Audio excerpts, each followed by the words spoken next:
기도하고 시작했습니다. 좋으신 하나님 감사합니다. 오늘도 수요일 3일 밤에 하나님의 말씀을 들고 주님 앞에 섭니다. 오늘도 여호수아의 말씀을 읽고 또 같이 묵상하면서 우리 성도들 하여금 주님이 주시는 하나님의 이 시대 우리를 향한 하나님의 생각과 뜻을 들려 주옵소서. 그 말씀을 통해 주시는 하나님의 계획과 뜻과 섭리가 우리 마음속에 깊이 새겨지게 하시고 그 말씀을 중심으로 우리의 삶의 길을 다시 한번 점검하고 우리 신앙을 다시 한번 온전한 주님의 길로 말씀의 길로 세워갈 수 있도록 모든 성도들에게 말씀의 지혜와 은혜로 채워 주옵소서.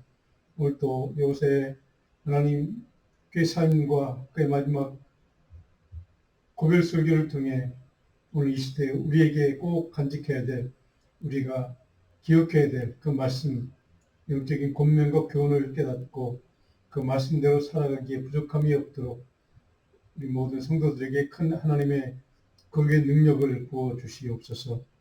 또 말씀을 통해 역사하시는 하나님을 간절히 소망하고 예수님의 이름으로 기도합니다.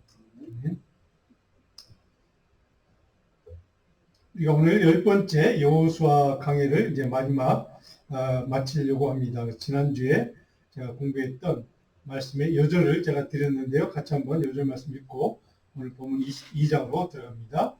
나의 영혼아 잠잠히 하나님만 바라라. 무릇 나의 소망이 그로부터 나오리로다. 오직 그만이 나의 반석이시오 나의 구원이시오 나의 요새이시니 내가 흔들리지 아니하리로다. 아멘. 자, 오늘 22편은 제가 설명을 조금 드려야 될 내용이 되지만 이제 마지막 23장과 24장 두 장은 그냥 우리가 성경을 쭉 읽으면 되는 말씀들입니다.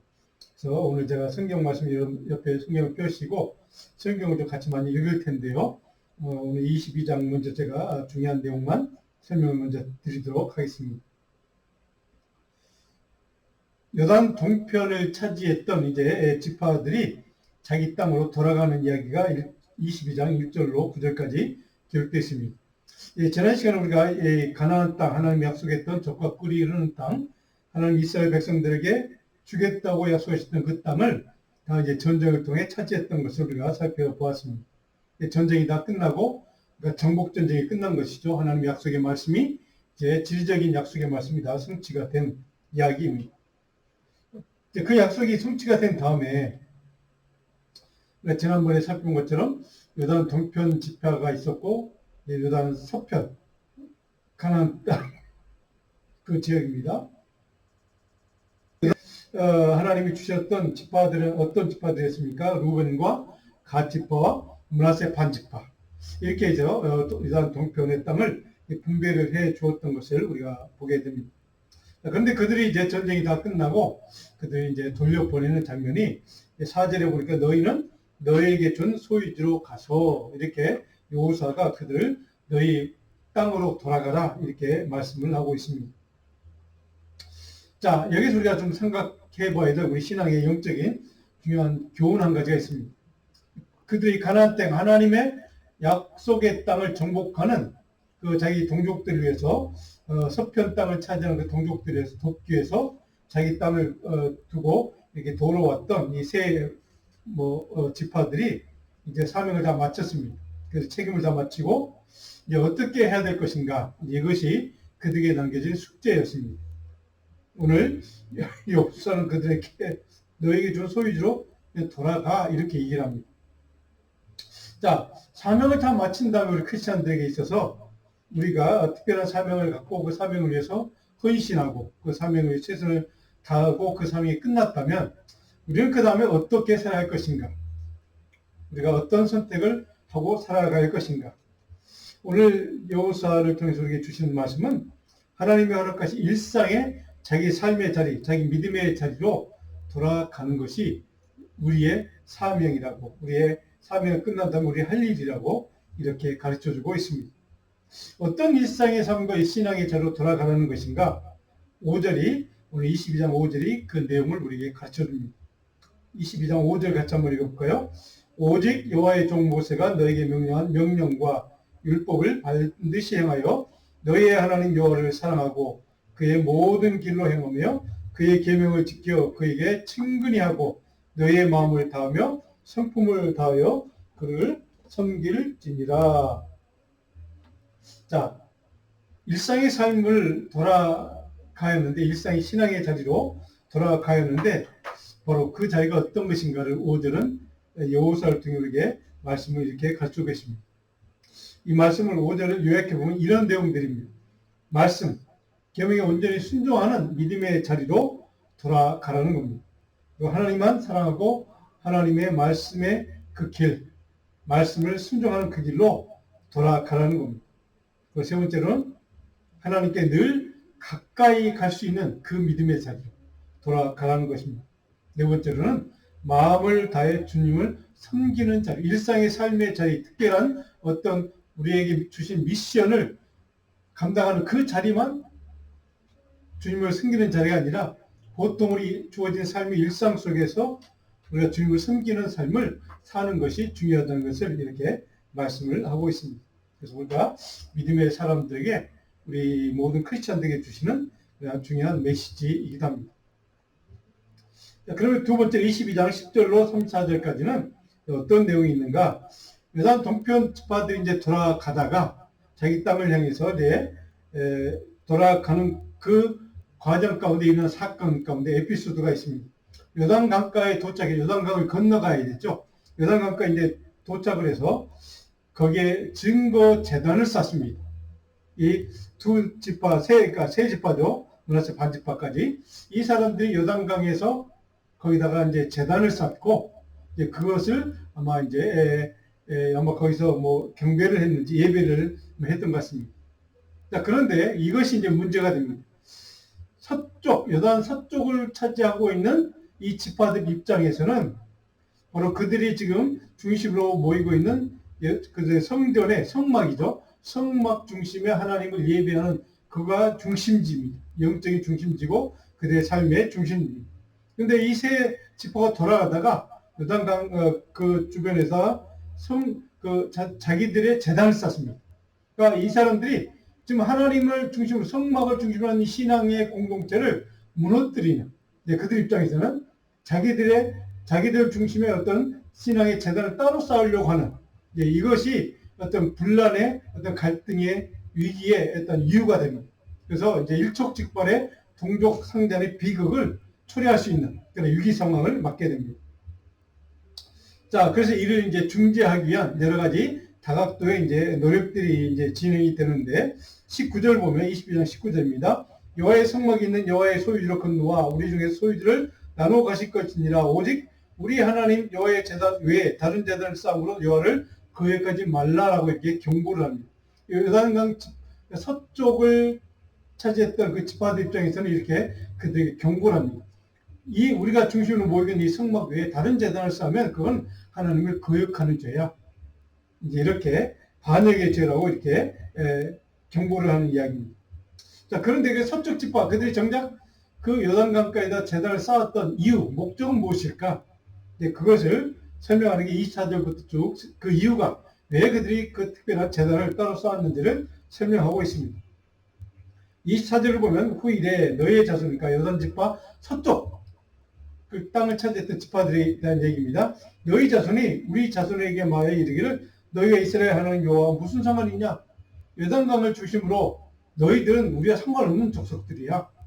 라고 우리 후손들을 무시할 수 있다고 생각을 했다는, 그걸 이제 염려했다는 것이죠. 그래서 25절에 보면 우리와 너희 사이 요단강으로 경계를 삼으셨나니 너희는 여호와께 받은 분깃이 없느니라여 너희 자손이 우리 자손에게 여호와 경외하기를 그치게 할까 염려했다.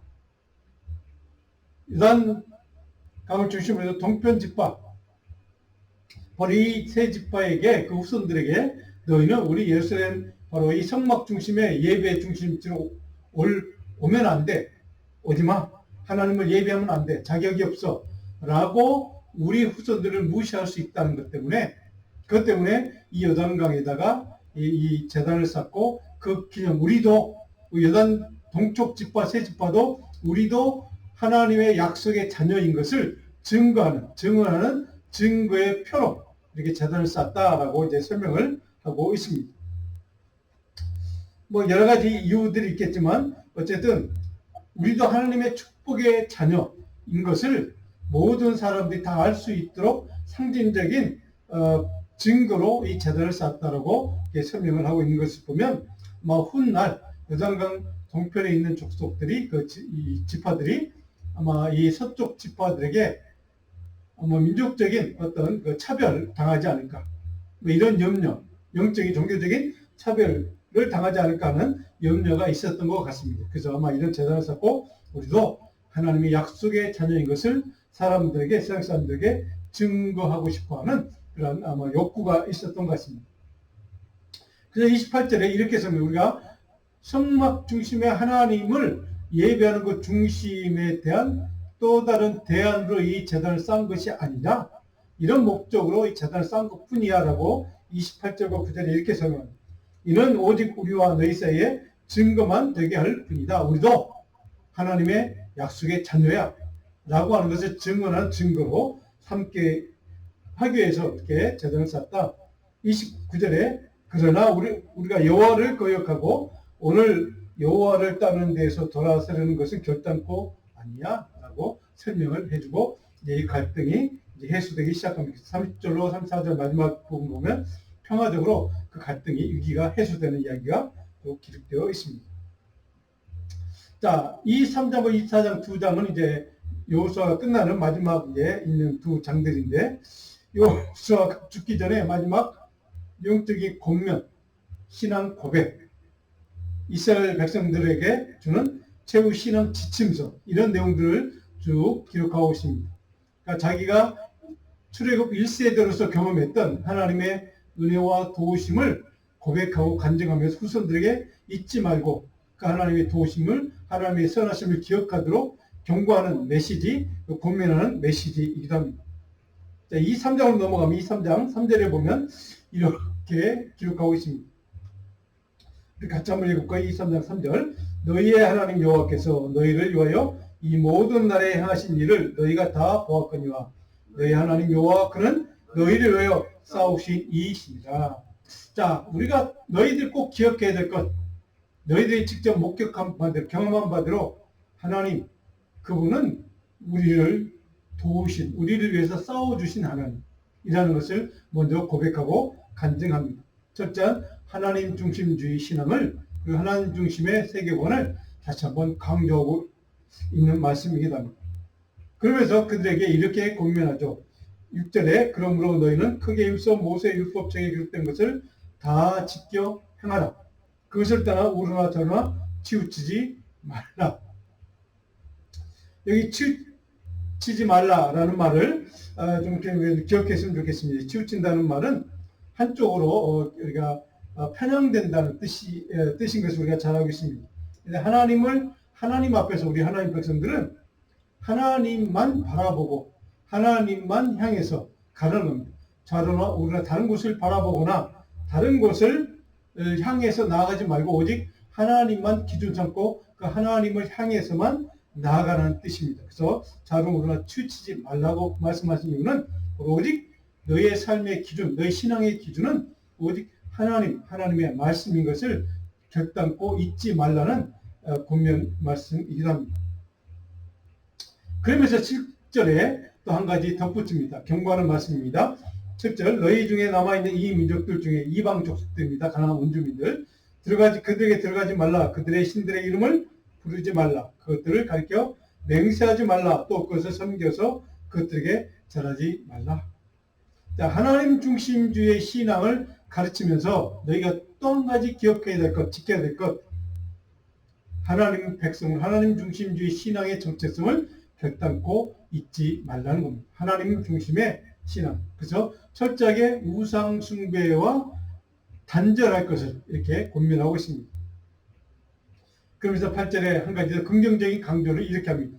오직 너희 하나님 여호와께 가까이 하기를 오늘까지 행한 것 같이 하라. 오직 너희가 할 일은 우상 숭배나 이 모든 것들을 단절하고 하나님께만 가까이 나가는, 하나님께만 집중하는, 하나님께만 경배하는 그러한 믿음의 삶을 살라고 철저하게 하나님 중심의 신앙, 하나님을 경배하는 신앙의 태도를 강조하고 있습니다. 그러면 어떻게 하나님 중심주의 신앙을 너희가 지켜야 할 것인가? 그 이유를 몇 가지로 그 다음 절에서 11절부터 몇 가지로 설명합니다. 11절에 이렇게 되어 있습니다. 스스로 조심하여 너희 하나님 여호와를 사랑하라. 첫 번째, 이렇게 너희가 하나님 중심의 신앙을 지키는 방법은 첫 번째로 스스로 영적으로 조심하라, 경계하라는 것입니다. 스스로를 말씀에 비추어서 경계하는 삶을 살랍니다. 하나님의 말씀에 어긋나는 삶을 살지 않도록 항상 늘 깨어서 조심하고 경계하고 하나님의 말씀을 향해서 집중하는 삶을 살라는 겁니다. 그리고 하나님을 사랑하는 삶을 살라는 겁니다. 여기 조심하다는 단어는 이 히브리 단어의 의미는 뭐냐면 지나치도록 차고 넘치도록 신중하게 하나님의 말씀을 관찰하고 또 깊이 묵상하고 생각하고 그 말씀을 고찰하고 그리고 지키라는 뜻입니다. 그런 의미에서 조심하라는 겁니다. 하나님 말씀을 깊이 묵상하고 여러 번 반복해서 관찰하고 그리고 깊이 생각하고 그 말씀을 지켜 행하는 삶을 사는 것. 이것이 조심한다는 단어의 뜻이기도 합니다. 하나님 말씀에 늘 조심하는 삶, 스스로를 조심하는 삶을 통해서 하나님을 사랑하는 삶. 그것이 첫 번째 바로 하나님 중심의 신앙생활을 하는 방법이라는 것을 이렇게 가르쳐주고 있습니다. 그 12절과 13절을 보니까 그래서 아까 말씀드렸듯이 이방인들과는 교류하지 말라. 그리고 통혼하지 말라. 그러니까 그리고 혼인 자식들을 혼인시키지 말라는 얘기죠. 그것이 올무가 되어서 너희들의 옆구리에 채찍이 되고 눈에 가시가 되고 너희를 하나님의 땅에서 멸망시키는 바로 원인이 될 수 있기 때문에 절대 그들과는 바로 우상 숭배도 하지 말고 그들과는 통혼도 하지 말까. 그러니까 혈통적인 순수성을 지키라는 것이죠. 하나님의 백성으로서의 혈통적인 순수성, 신앙적인 영적인 순수성을 지키라는 말씀을 이렇게 첫째 영적인 신앙적인 단절, 우상 숭배의 단절을 요구하고 있는 게 두 번째 하나님 중심의 신앙생활의 근본적인 기준이 된다는 사실을 말씀하고 있습니다. 그 다음에 14절 세 번째로 어떤 하나님 중심의 신앙생활은 어떻게 하는 것인가? 자, 너희들이 이렇게 강조합니다. 14절에 하나님의 선한 말씀이 하나도 빠짐없이 다 이루어진 것, 성취된 것을 너희들이 이미 직접 목격하고 보았다. 그러므로 신실하신 하나님을 예배하고 경배하는 그리고 하나님께 감사하는 삶을 살라는 것이 세 번째 지침입니다. 하나님 중심의 신앙생활은 뭐냐? 철저하게 신실하신 하나님을 예배하고 경배하고 하나님께 감사하는 삶을 사는 것. 이것이 바로 너희들이 앞으로 이 땅, 가나안 땅에 차지한 땅에서 약속의 땅에서 하나님 중심의 신앙생활을 지키며 사는 길이라는 것을 세 번째로 이렇게 말씀하고 있습니다. 역으로 하면 우상 숭배자들과 그리고 그런 원주민들과의 통혼이나 이런 것들 철저히 금하고 영적인 순결성 그리고 혈통적인 하나님 자녀로서 백성으로서 바로 그런 하나님 혈통의 순결성을 지키는 것을 다시 한번 강력하게 경고하고 이렇게 권면하고 있음을 보게 됩니다. 자, 우리 23장에 우리 교훈을 한번 볼까요? 어떤 내용입니까? 23장을 요약하면 자, 하나님을 향한 신실한 믿음을 지키고 세상 사람들의 시험과 미혹과 유혹에 대해 믿음으로 이겨내고 끝까지 저항할 수 있도록 영적으로 깨어 조심하고 주님께 날마다 더 가까이 나가는 은혜의 길을 따르라 하는 게 23장의 교훈의 내용입니다. 자, 그럼 24장 마지막 장 넘어가면 어떤 내용이 있는가? 이제 마지막 세겜에서 이스라엘 백성들과 이제 언약을 다시 맺는 그런 여호수아가 이제 죽기 전에 마지막 바로 권면하고 이스라엘 백성의 언약을 맺게 하는 이야기가 기록되어 있습니다. 24장 1절을 보면 여호수아가 이스라엘 모든 지파를 세겜에 모으고 세겜 땅에 모게 합니다. 이미 지도로 살펴본 땅입니다.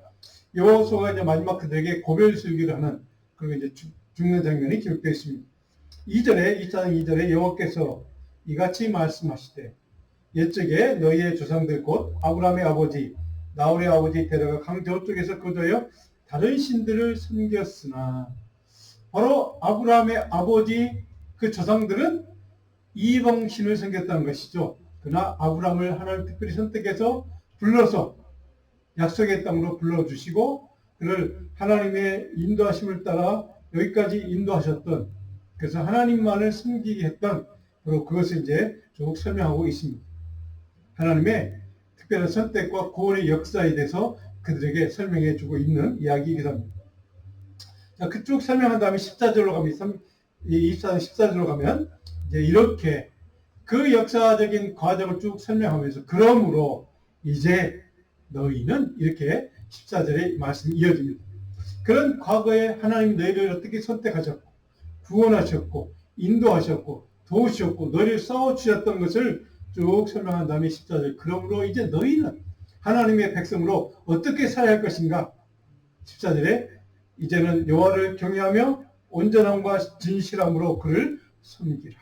하나님만 경배하고 예배하고 섬기라 라고 너희의 삶이 이스라엘 선택받은 하나님의 백성들의 사명을 한마디로 이렇게 정리를 해주고 있습니다. 너희의 조상들이 강 저쪽과 애굽에 섬기던 신들을 다 치워버리고 여호와만 섬기라. 오직 하나님 여호와 그분만을 예배하고 경배하고 의지하고 사랑하고 섬기라. 이것이 바로 여호수아가 마지막 죽기 전 고별 설교의 핵심적인 권면의 내용입니다. 15절에 오직 나와 내 집은 여호와를 섬기겠노라. 자기 가문은 오직 그 하나님만을 섬길 것이라고 믿음을 결단하고 그 후손들에게 자기 집과 사람들에게 이렇게 지금 권면하고 있는 이야기입니다. 오직 나와 내 집은 여호와만을 섬길 것이다 라고 하는 믿음의 결단을 이렇게 선포하고 있습니다. 16절에 백성들이 이렇게 반응합니다. 우리가 결단코 여호와를 버리고 다른 신들을 섬기기를 하지 아니할 것입니다. 우리가 결단코 하나님을 떠나지 않고 다른 이방신들을 바로 우상들을 섬기지 않을 것입니다. 이렇게 이스라엘 백성 공동체가, 신앙의 공동체가 이렇게 믿음으로 여호수아와 함께 결단하고 맹세 언약을 하는 말씀이 기록되어 있습니다. 그럼 17절, 24장 17절을 다 같이 한번 읽어봅니다. 그 이유를 그들이 이렇게 고백하고 간증합니다. 17절, 이는 우리 하나님 여호와께서 친히 우리와 우리 조상들을 인도하여 애굽 땅 종되었던 집에서 올라오게 하시고 우리 목전에서 그 큰 이적들을 행하시고 우리가 행한 모든 길과 우리가 지나온 모든 백성들 중에서 우리를 보호하셨습니다. 하나님이 우리를 이렇게 사랑하시고 우리를 보호하셨고 지켜주셨고 우리를 인도하셨던 그 하나님을 우리 결단코 하나님을 배반하지 않고 거역하지 않고 떠나지 않겠습니다 라고 하는 신앙의 공동체로서의 믿음의 결단을, 언약을 지금 하나님 앞에 하고 있는 것을 보게 됩니다. 18절에 그러므로 우리도 여호와를 섬길 것입니다. 그분은 나의 하나님이기 때문에 그렇습니다 라고 그들은 이제 하나님을 이렇게 고백합니다. 철저한 하나님 중심의 신앙을 지키도록 다시 한번 권면하고 경계하고 경고하는 말씀을 듣고 이스라엘 백성 신앙의 공동체 전체가 한 마음으로 일치된 마음으로 바로 그들에게 그 언약을 지금 결단하는 이야기를 기록하고 있습니다. 23절에 마지막 여호수아가 이렇게 결론을 내리고 있습니다. 여호수아가 이르되 그러면 이제 너희 중에 있는 이방 신들을 치워버리고, 죽기 전에 여호수아가 다시 한번 강곡하게 이스라엘 백성들 자기 동족을 향해서 권면하는 이야기가 뭡니까? 이방 신들을 치워버리고 너희의 마음을 이스라엘 하나님 여호와께로 향하라. 내가 죽기 전 마지막 남기고 싶은 내 유언 같은 말은 뭐냐? 너희들이 이방 신들을 떨쳐버리고 철저하게 단절하고 오직 너희의 마음 중심을 하나님께로만, 하나님 중심의 신앙생활로 하나님을 섬기고 예배하는 삶을 살라고 권면하고 있습니다. 오늘 우리들에게 주는 하나님의 메시지이기도 합니다. 24절의 백성들이 거기에 대해서 마지막 권면에 대해서 이렇게 화답합니다. 24절의 백성이 우리 하나님 여호와를 우리가 섬기고 그의 목소리를 우리가 청종하리이다. 우리가 결단코 하나님을 떠나지 않고 오직 하나님 중심적인 신앙과 삶을 살겠습니다 라고 약속을 하는 이야기로 이제 여호수아가 끝을 맺고 있습니다. 자, 우리가 이 여호수아 23장과 24장을 보면서 여호수아의 마지막 권면과 고별 설교의 내용을 보면서 우리는 여호수아가 처음 시작했던 1장 7절로 9절에 있던 하나님이 여호수아에게 약속 주셨던 말씀을 우리는 떠오르게 됩니다. 우리 여호수아 1장 7절로 9절 같이 한번 읽어볼까요? 우리 스크린을 보시고 한번 같이 읽어보겠습니다. 오직 강하고 극히 담대하여 너희 종 모세가 내게 명령한 그 율법을 다 지켜 행하고 우르나 다르나 치우치지 말라. 그리하면 어디로 가든지 형통하리니. 그 다음 8절. 이 율법책을 내 입에서 떠나지 말게 하며 주야로 그것을 묵상하며 그 안에 기록된 대로 다 지켜 행하라. 그리하면 내 길이 평탄하게 될 것이며 내가 형통하리라. 9절. 강하고 담대라. 두려워하지 말라. 놀라지 말라. 바로 하나님이 여호수아가 지도자로서 역할을 감당하기 시작했을 때 주셨던, 여정을 떠나기 전에, 전쟁하기 전에 주었던 여호수아를 향한 약속의 말씀입니다. 근데 이 말씀 우리가 여호수아를 쭉 살펴보면서 이 마지막 장에 여호수아가 지금 그것을 고백하고 있습니다. 그렇게 내게 약속하셨던 하나님께서 신실하게 내가 하나님 말씀을 지키고 떠나지 않고 그렇게 살았더니, 말씀을 지켰더니, 순종했더니, 하나님 중심의 신앙생활을 했더니, 그렇게 살았더니 하나님이 신실하게 그 약속하신 말씀을 지금까지 지켜주셨다라고 지금 여호수아가 이렇게 고백하고 간증하는 말씀으로 끝이 나고 있습니다. 여호수아의 삶은 약속을 하신 그 하나님께서 신실하게 약속의 말씀을 지켜주신 하나님 것을 그는 경험했고, 그리고 마지막 죽기 전에 그것을 고백하고 간증하며 자기 사랑하는 동족들에게 그 신실하신 하나님을 끝까지 떠나지 않고 하나님 중심의 신앙을 지키도록 마지막 죽기 전까지 하나님을 신실하게 섬기도록 권면하고 있는 말씀으로 끝을 맺고 있습니다. 사랑하는 성도 여러분, 바로 여호수아가 경험했던 그 하나님, 신실하신 약속을 끝까지 신실하게 하나도 빠짐없이 지키신 그 하나님을, 우리 하나님, 나의 하나님을 고백하고 살아가는 저와 여러분들에게도 그렇게 하나님은 신실하게 약속의 말씀을 지켜주실 줄 믿습니다. 우리의 신앙생활이, 우리의 삶이 여호수아의 고백과 간증처럼 신실하신 하나님을 늘 고백하고 우리가 숨을 이스라엘 호흡이 끝나는 그 순간까지 그 신실하신 하나님에 대한 감사와 간증과 고백이 있는 그런 축복의 삶이, 형통의 삶이 저와 여러분의 삶이 되기를 주님 다시 한번 축복하고 축원합니다. 자, 24장의 마지막 결론적인 이야기 내용을 이렇게 요약을 해봤습니다. 24장 교훈의 말씀 같이 한번 읽어볼까요? 그리스도의 긍휼과 도우심을 증언하는 삶을 살기 위해서 온전히 하나님을 신뢰하고 하나님을 섬기면서 주님 말씀을 전적으로 순종하는 삶을 살도록 항상 조심하는 신앙적 결단으로 살라 하는 말씀으로 요약을 해볼 수가 있을 것 같습니다. 자, 오늘 묵상 요절은 역대기하 20장 20절입니다. 같이 한번 읽어보겠습니다. 유다와 예루살렘 주민들아, 내 말을 들을지어다. 너희는 너희 하나님 여호와를 신뢰하라. 그리하면 경고히 서리라. 그의 선지자들을 신뢰하라. 그리하면 형통하리라. 그다음에 오늘 여호수아 전체를 마지막 결론적으로 요약하면서 우리 적용한 말씀을 같이 한번 읽어봅니다. 주님을 위한 헌신의 삶의 자리, 어떤 경우에도 주님 말씀을 떠나지 않고 온전히 순종하는 자리, 하나님을 사랑하고 주의 길을 따르는 자리, 마음과 뜻을 다해 주를 섬기는 자리를 항상 지키고 조심하는 신실한 믿음의 삶이 형통의 근본 능력임을 기억하시기를 바랍니다. 오늘 한 주간 동안 묵상 과제를 제가 설교노트에 적어놨습니다.